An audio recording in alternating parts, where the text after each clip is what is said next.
الوحيد اللي نفسي أعرفه والدي كيف اختفى. معقولة توصل إنه يكون هو السبب؟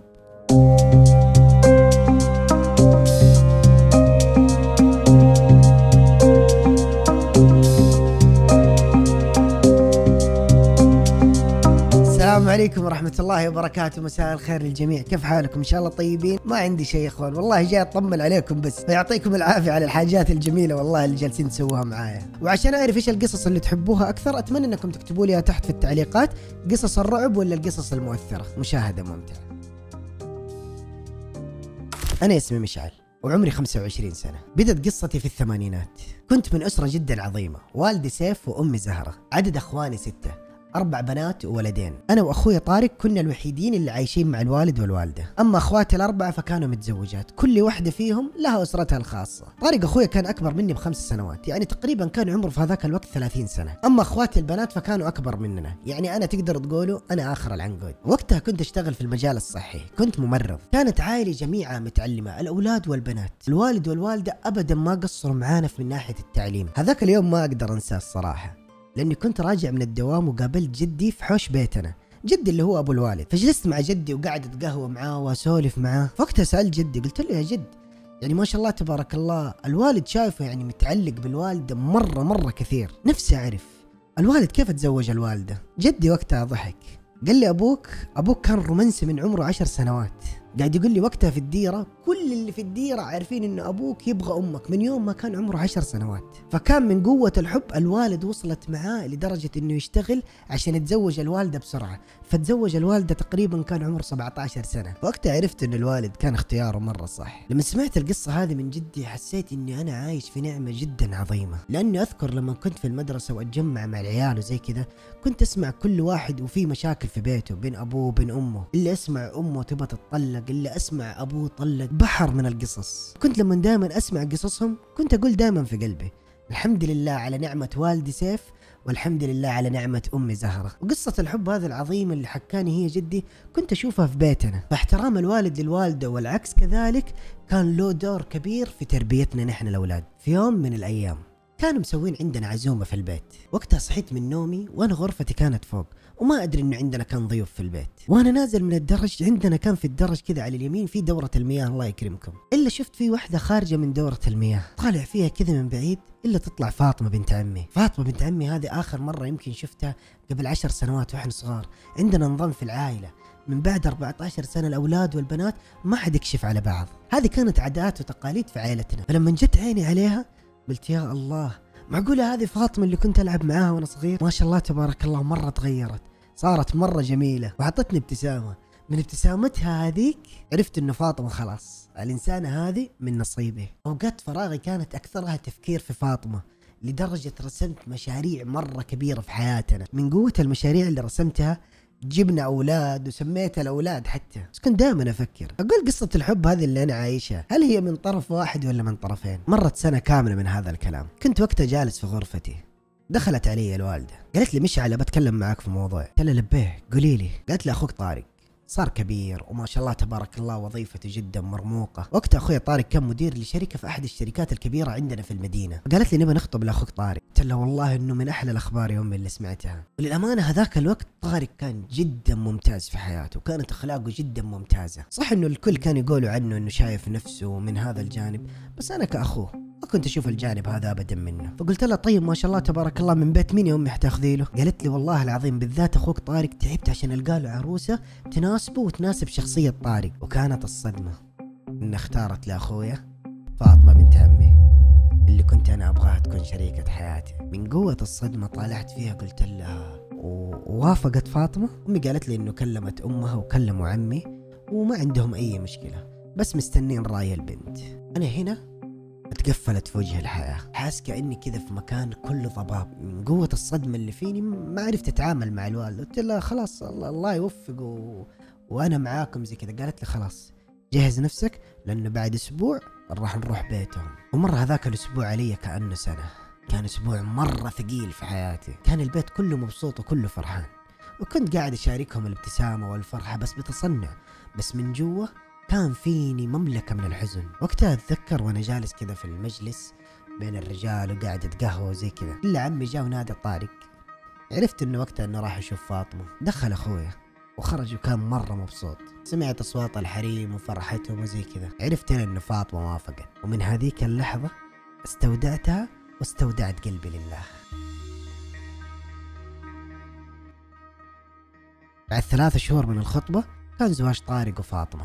رجعنا لبيتنا ورجعت حياتي الطبيعية ورجعت لدوامي. كنت مرة بار في والدي كان يحب القراية والكتابة مرة كثير، وكان شغل والدي الشاغل العقار وما العقار. والدي كان من المقاولين اللي يشتري أرض ويبني وبعدين يبيعها، فكانت حالة والدي المادية جدا ممتازة. وقتها تقريبا كان عمر الوالد 70 سنة وعمر الوالدة تقريبا 67. بعد 6 شهور من زواج طارق وفاطمة صحيت هذاك اليوم من النوم مفجوع على دقة باب. كانت دقة الباب مرة قوية. فكيت الباب، فاطمة قاعدة تبكي. حطيت عيني في الأرض قلت لها ايش فيك يا بنت عمي؟ ايش صاير معاكي؟ قالت طارق ضربني وخرج من البيت. لا إله إلا الله. قلت لها خشي. خليته تخش المجلس وطلعت صحيت الوالدة والوالد وجلسوا معاها. هنا الوالد وقتها مرة عصب، لأن الوالد ما كان يعتبر فاطمة بس إنها زوجة ولده، لا، كان يعتبرها واحدة من بناته. وقتها قعدت من برا الباب وقاعدة تسمع، أبعرف إيش اللي صاير بالضبط. سمعت جالسة تقول إنه من بعد زواجها بشهر وطارق اختلفت حياته، اختلف وضعه. الدوام ما صار يروح زي زمان، يرجع آخر الليل عيونه حمر ووضعه مو طبيعي ويضربها. والمصيبة الأعظم من هذا الكلام كله إنها حامل. جالسة تقول للوالد والوالدة، تقول لهم أنا ما أبغى ولد منه، ما أبغى ولد من إنسان زي كذا. فالوالد وقتها قال لها لا تشيل هم وحقك يجيك وزيادة. يومين وقتها طارق مختفى من البيت وما رجع، لا يسأل عن زوجته ولا الولد اللي في بطنها ولا حتى عن أهله. أصلا من يوم ما تزوج طارق هو تغيرت حياته، حتى علينا نحن ما صار يسأل عننا زي زمان، مع انه المصيبة كلنا ساكنين في عمارة واحدة. يعني اللي بيننا وبين طارق درجتين، كانوا اهلي يشوفوا زوجته بس هو ولدنا ما نشوفه. في شيء غريب مرة كان في طارق. بعد يومين رجع طارق للبيت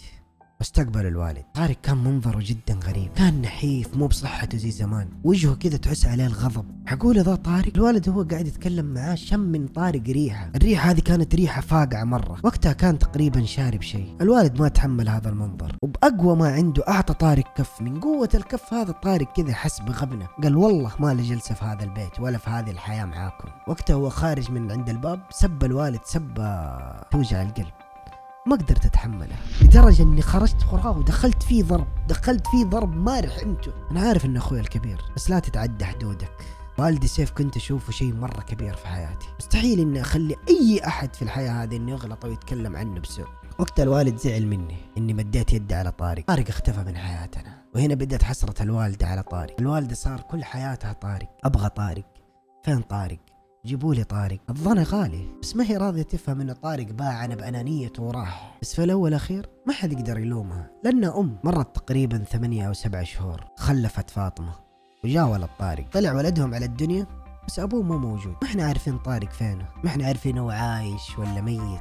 وقتها حتى افتكر لما الوالدة شالت ولد طارق وجالسة تطالع فيه كذا وتبكي. الوالدة مرة تعبت الفترة الأخيرة، تعبت بزيادة لدرجة جتها جلطة ما تقدر تتحرك من السرير. ومن يوم ما مرضت الوالدة بهذاك المرض والوالد خلاص بدت حياته النفسية تتغير. زعلان على زوجته، زعلان على حب عمره. كان دائما آخر الليل يقعد معاها ويقرأ عليها قرآن طول اليوم. كان كل العيلة خالاتي عماتي كانوا لما يخشوا لأمي زهرة قاعدين يقولوا لها يحظك بسيف. ما أقدر أنسى هذاك اليوم لما صحيت على صرخة أختي الكبيرة شهد. نزلت وقتها أجري على غرفة الوالدة، قالتك فين يا شهد؟ لا تقوليها.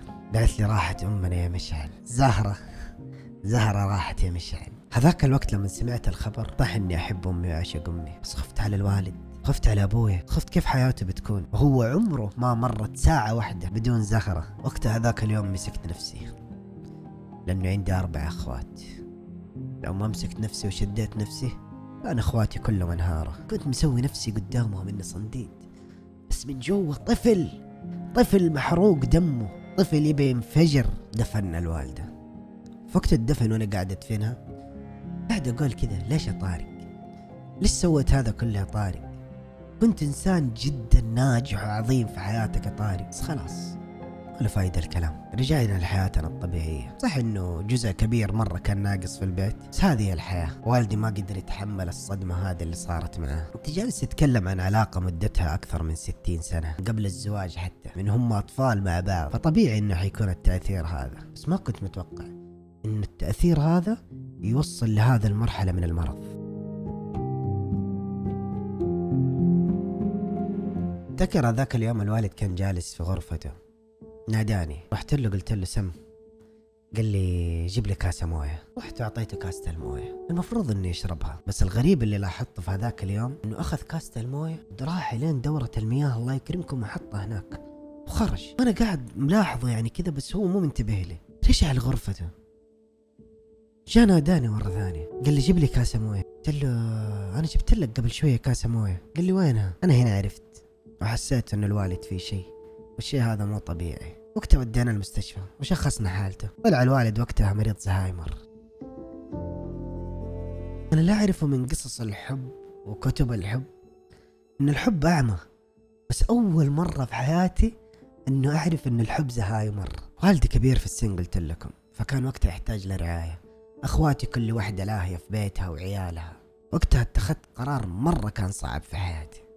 تركت وظيفة التمريض وصرت خلاص ارعى الوالد جنبه. صارت حياتي كلها لوالدي وبس، بريت فيه اللهم لك الحمد في اقصى درجات البر. مع ذلك ما يسوى ظفر من الخير والعلم والمعرفة، الاشياء اللي قدمها لي في حياتي. بعد 4 شهور تقريبا من حالة الوالد دق باب بيتنا، فكيت الباب والمفاجأة انه كان طارق. طلعت فيه قلت له نعم ايش عندك؟ وقتها كان جاي بحسرة وقاعد يبكي، قاعد يقول لي الله يخليك أبجلس اتكلم معك شوية بس. صح اني وقتها كان نفسي اقتله، بس في الاول والاخير هذا اخويا، هذا من لحمي ودمي. دخلت المجلس قلت له ايش عندك يا طارق؟ ما كفايه الدمار هذا كله اللي دمرته؟ راجع لي يا طارق. قال لي انا سمعت باللي حصل مع الوالده وسمعت باللي حصل مع الوالد وانا مره ندمان. ندمان؟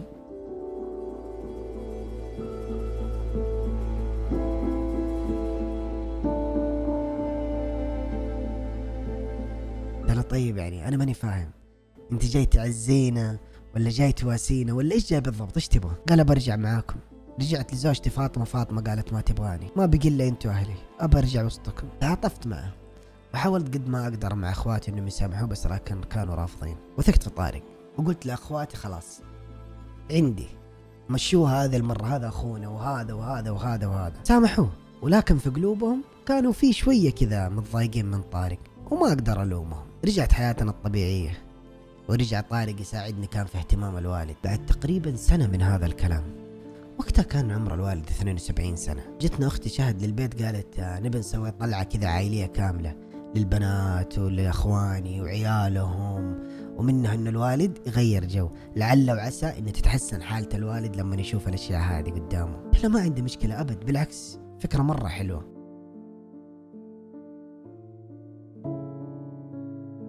وقررنا نطلع رحلتنا للبر. وصلنا للبر ونزلنا كشتتنا وظبطنا امورنا وكل شيء. وقت وصولنا تقريبا كان على وقت المغرب. جت على الساعة 12 الليل طارق قال لي يلا خلينا نقوم نجهز العشاء. وانا وطارق وقاعدين نجهز العشاء وزي كذا، والحريم مشغولين قاعدين يقطعوا الاشياء ويظبطوا الدنيا. 2 من عيال اخواتي قعدوا تضاربوا تشاددوا في الكلام. كان وقتها مهم صغار يعني، كان اعمارهم ممكن تقريبا في الثانويه. صارت بينهم مضاربه مره قويه، فقاموا اخواتي صايحوا مع بعض مشاكل، تعرف مشاكل العوائل والامور هذه. رحت انا وطارق سبنا العشاء وسبنا الاشياء هذه ورحنا نفارع وزي كذا ونلحن المشكله بينهم. وكان وقتها الوالد مع كتابه يقراه وجالس ورا. اختفينا عن الوالد تقريبا 10 دقائق. رجعنا الوالد مو موجود على فرشته، عمره ما سوى الشيء هذا معنا ابدا. قاعد اقول لطارق شفت الوالد؟ يقول لي لا، اخواتي اولاد اخواتي بنات اخواتي ما حد شافه، احنا في بر كذا مكان فاضي يعني، حتى لو راح بعيد يبان. انا هنا اتجننت.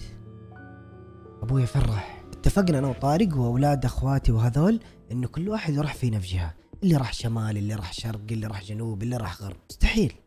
مستحيل اطلع من هذاك المكان بدون الوالد. ما سبنا مكان في الجهه اللي حولنا الا حفرنا فيها، وللاسف ما لقينا اي اثر حتى للوالد. صار شيء شبه مستحيل، بس عشان عيني اختفت منه 10 دقائق. دخل علينا الفجر، وقتها تقريبا 4 ساعات او 5 ساعات من فقد والدي. اتفقت انه الكل يرجع للمدينة وانا الوحيد اللي بقعد هنا استنى، لعل وعسى انه احد يجيبه واحد يرجعه او اي شيء، بس انا ماني خارج من هنا بدون الوالد. راحوا الاهل واتخذوا الاجراءات القانونيه وبلغوا الشرطه باللي صار والامور وزي كذا. في الاول والاخير البر كان بعيد عن المدينه ب 150 كيلو، فموضوع انه احد يدور عليه فشيء شبه مستحيل. وانا جالس اكلمك عن مريض زهايمر في اعلى درجات المرض، يعني لا يفتكر اي شيء قبل ولا يفتكر اي شيء بعد، والدي هذا اللي فقدناه ما يعرف نحن حتى عياله اسامينا، ما يعرف عننا اي شيء، يعني حتى لما وقت مرض ويجلس معانا وزي كذا يجلس انه خلاص تحسه كذا انه انسان مسلم نفسه للوضع، بس هو جالس مع ناس مو عارف هذول مين هم الناس، مو داري انه نحن عياله، مو عارف انه نحن جالسين نشوفه بشيء مره عالي. وقتها كنت جالس في البر لحالي وقاعد استنى، دخلت علي الشمس وبرضه حتى اخذت السياره قعدت الف في البر تقريبا يوم كامل. وهنا عرفت اني خسرت والدي وتاكدت اني ما راح اشوفه ثاني. رجعت المدينه، رجعت انا مستسلم، حالتي النفسيه جدا سيئه، تعبت نفسيا جدا، حتى عملي اللي تركته ما قدرت ارجع له بحكم اني انا اللي خرجت من العمل. مرت سنة كاملة من فقد والدي، كانت السنة هذيك سنة مرة ثقيلة علي وعلينا كلنا في العائلة. صرنا نروح القرى اللي حوالينا نسأل وكذا، ما في امل. كان وقتها والدي يجيني في احلامي يسلم علي ويروح، كنت كل ما احلم فيه ويسلم علي كنت احس اني عايش، كأنها كذا رسالة كذا تطمني ترى أنا موجود، كأنه قاعد يقول لي يا ولدي ترى أنا موجود ارتاح. كنت دائما أشوفه في أحلامي مبتسم. بعد سنة من اختفاء الوالد دخل علينا طارق، كان وقتها طارق طلب إنه العيلة كلها تتجمع، البنات والعيال. وقتها حسيت إنه طارق كذا في شيء بيقوله وشيء مو سهل، شيء مرة مهم، حسيت بس ما توقعت إن النهاية حتكون زي كذا. إلا طارق قاعد يقول يا جماعة الخبر اللي تستنوه من سنة وصلني، هذه ورقة وفاة أبوكم ميت له سنة كاملة، رعاة غنم لقوه مرمي في الأرض وكان ميت. اكتشفت إنه بعد 3 أيام من فقدانه له في البر لقوه مرمي في الأرض وميت، فالناس هذولاك أخذوه ودوه في قريتهم ودفنوه هناك. وقتها أنا كنت مرة مصدوم من الكلام اللي قاعد أسمعه، يعني كنت زعلان مرة زعلان، بس في نفس الوقت مبسوط إني لقيناه خلاص كذا أنا أرتاح، كذا أنام مرتاح، بس من جوا مرة موجوع. يوم ما سمعت الخبر كذا هذا حسيت انه والدي سيف وامي زهرة اللي هم كانوا كل حياتنا راحوا من هذه الحياة. بعد تقريبا من هذا الموضوع ب4 شهور جانا اخوي طارق قال يا اخوان امورنا ما هي تمام وزي كذا، نبى نقسم الورث وزي كذا عشان يعني كل واحد ياخذ حصته من هذه الامور. قالت في طارق قلت له انت شايف هذا وقته؟ طارق قال ايوه خلاص، يعني الموضوع اللي صار على الوالد له 1 و4 شهور. قلت له ايوه 1 و4 شهور، بس سنة كاملة احنا ما كنا ندري عنه، الموضوع اللي وصلنا له 4 شهور. انت شايف هذا وقته يا طارق؟ انت شايف حالة اخواتك، شايف حالتي، شايف الدنيا هذه، انت شايف هذا وقته؟ قال هذا شرع الله ومن حق كل واحد انه ياخذ حصته. هو يتكلم كذا معي حسيته هذا مو طارق الجديد اللي رجع وقال سامحوني كذا، لا حسيته كذا رجع طارق حق زمان. قلت له طيب انت الكبير واللي تشوفه صح سويه. اتقسم الورث وكل واحد اخذ حصته، ومن بعد ما تقسم الورث طارق صرنا نشوفه تقريبا في ال6 شهور مرة. حتى البيت اللي ساكن فيه طارق سابه وراح اخذ بيت برا. في مرة رحت زرت طارق لبيته وعرفت انه رجع للبلاوي اللي كان ياخذها زمان، وانه طارق هو ما تغير. بعدت عنه قلت خلاص كل واحد له حياته، هو اختار انه يعيش في حياة الدمار هذه، الله يقويه. بعد سنة من وصول خبر وفاة والدي نحن اخوان دق باب بيتنا، فكيت باب البيت اللي رجال كبير في السن، رجال ملتحي، والرجال هذا كان في يده زي الجريدة كده ماسكها. هلا ومرحبا. قال لي الله يحييك، معاك ابو محمد، انا زميل للوالد. قال له والله ونعم فيك يا ابو محمد، بس المعذرة يعني اول مرة اشوفك، يعني حتى عندنا في المدينة هنا انت من سكان المدينة؟ قال لي لا ماني من سكان المدينة. قال لي طيب انت طارق؟ قال له لا انا ماني طارق، انا مشعل. قال يعني انت اخو طارق؟ قال لي ايه. قال لي حاب اتكلم معاك في موضوع. قال له تفضل. دخلت المجلس وقلطته. الرجال هذا كذا كأنه جاي ومعاه اسئلة مرة كثيرة، من وجهه كذا مستغرب ومو متأكد من الكلام اللي قاعد يقوله. وترني قال انا لي 3 شهور وانا قاعد ادور عليكم. طلعت فيه قلت له عسى ما شر تدور علينا ليش؟ يعني في شيء؟ يعني في شيء؟ قال لي متى اخر مره شفتوا والدكم؟ قلت له والله اخر مره شفناه قبل تقريبا 2 سنين، وقلت له انه وصلنا خبر وفاته قبل سنه. لي قبل سنه؟ كيف قبل سنه؟ ابوك متوفي. قال لي له 4 شهور. انا هنا استغربت، كيف 4 شهور وقبل سنة أنا أقول لك إنه توفى الوالد؟ قال لي يا حبيبي أنا دافن أبوك بيدي، قبل 4 شهور أبوك متوفي. قال لي مين اللي قال لكم إنه أبوكم متوفي قبل سنة؟ قال له أخوي طارق. طالع فيه كذا قال لي يا ولدي يا مشعل، أبوك له قصة كبيرة معانا في القرية، وأهل القرية كلها تعرف أبوك، لو بنفسك تبى تيجي تحب وتسأل أسأل بنفسك، وراح تعرف كل الأسئلة اللي في بالك حتلقاها أجوبتها هناك في القرية. هذا صار لغز مرة كبير. قال له إيش القصة يا عم؟ أعطيني القصة من البداية. قال لي يا ولدي أنا عندي ولد اسمه محمد، محمد هذا كان شغله دائما في الصحاري. هذاك اليوم هو ماشي كان من قرية، القرية هذه قريب من مدينتكم اللي انتم فيها الحين. شاف ابوكم كان ماشي وضايع، مو عارف اي شيء، حتى اسمه مو عارفه ولا عارف لقبه ولا عارف هو مين. فولد محمد كسب اجر وشال الرجال هذا معه وجابه عندنا في القرية. قريتنا تبعد عن مدينتكم تقريبا ب 500 كيلو. انا قاعد اسمع مصدوم، ايش اللي قاعد يقوله ذا الرجال؟ قال شلناه وجلسناه عندنا في القرية، وكان وقتها امام المسجد قابل ابوكم وجلس معاه يتكلم معاه وزي كذا. شاف ان الوالد عندكم ما شاء الله تبارك الله يكتب ويقرا، بس هذا الشيء الوحيد اللي في حياته يعرف القرايه والكتابه. اما اسمه، اسماء عياله، زوجته، اي بيانات عنه مو عارفها ابدا. وما كان معاه لا اوراق شخصيه ولا اي شيء انه نعرف او نسال اي احد عن هذا الشخص. يعني يقول لي انه ابوكم رجال عظيم، يقول لي انه صح انه مريض ما عنده ذاكرة ولا يتذكر شيء، بس في السنتين اللي عاش معاهم في القرية هو اللي كان معاه مفتاح المسجد، هو اللي يفتح لهم المسجد قبل صلاة الفجر، هو اللي يقفل لهم المسجد بعد صلاة العشاء. فكانوا أهل القرية كانوا يلقبوه بحارس المسجد. يقول لي إنه أبوكم نسي كل شيء في حياته إلا عبادته مع ربه، أبدا ما نسيها. أنا هنا مرة فرحت من الكلام اللي قاعد يقوله لي يا أبو محمد. قلت له أبو محمد بطلبك طلب، أبغاك تشيلني معك القرية. وشالني معه ورحت سألت عنه الناس اللي هناك. صرت أبى أسمع من كل واحد فيهم هناك قصة والدي، كانت بحر من القصص. هنا وقتها مرة ارتحت ومرة انبسط. الله يرحمه ويغفر له ويسكنه فسيح جناته. قلت لك أبو محمد كان جاي ومعاه جريدة، الجريدة هذيك هي السبب اللي وصلته لنا. في الجريدة هذيك كانت وقتها المدارس لما يتخرج أحد من الثانوية يكتبوا اسم الطالب إنه تخرج من المرحلة الثانوية ونسبته. وقتها الوالد كان محتفظ باسم طارق، يعني اسم طارق سيف، كان اسمه وقتها موجود بالجريدة. وأبو محمد وصل للجريدة هذه بعد وفاة الوالد، لقاها في غرفته، كان الوالد مخبيها. لما شفت الاسم في الجريدة وكذا قلت ليه يعني محتفظ باسم طارق؟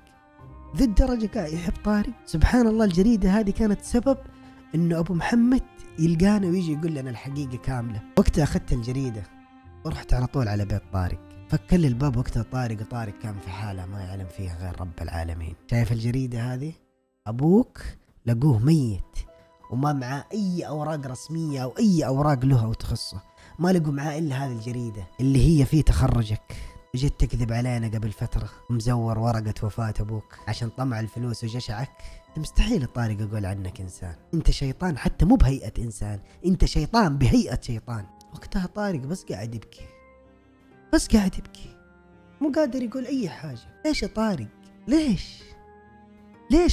أمك راحت بسببك، تبغى فلوس؟ خذ الفلوس، الله يلعن أبو الفلوس، تنحرق أنت والفلوس، شيل كل شيء. كان نفسي أضربه، كان نفسي أقتله، نفسي آكله، بس ما أقدر أسوي شيء، إنه وصية والدي. إن هذاك اليوم اللي تضاربت معاه زمان زعل مني، ما بقى يزعل مني وهو في قبره. طلعت في طارق كذا قلت له أنت شخص مرة أناني، أطلع من حياتك. خرجت من عنده وقاطعنا أنا وأخواتي خلاص نهائيا، ما نبى طارق في حياتنا ولا نبى أي صلة تربطنا فيه. لو مو اسم سيف وزهرة اللي في قبورهم والله كانت برينا منه هذيك الأيام. بعد مرور سنة كاملة جاء واحد من العمال حق الوالد الله يرحمه، قاعد يدق الباب. قال له هلا. قال لي في شيء ابغاك تيجي تشوفه. قال له ايش فيه؟ قال لي لا بس في شيء في العمارة اللي قاعد يبنيها الوالد وموقفة من يوم ما توفى، في شيء هناك ابغاك تشوفه. قال له تمام. ورحت معه وطلعت الدرج. ذاك اليوم قاعد اعد الدرجة درجة، انه قبل ما اطلع الدرج قال لي شد حيلك. عرفت اني راح اقابل صدمة مرة كبيرة. درجة قاعد اعدها لين وصلت الدور الأول. لقيت شخص كذا مسدوح ومرمي في الأرض. طارق أخويا ميت بجرعة زايدة. هذه كانت نهاية طارق وأنانية طارق. ما أدري، شعور غريب، ما أدري، أحزن، ما أقدر أقول أفرح، ما أقدر أنطقها، لأنه اللي ميت قدامي لحمي ودمي.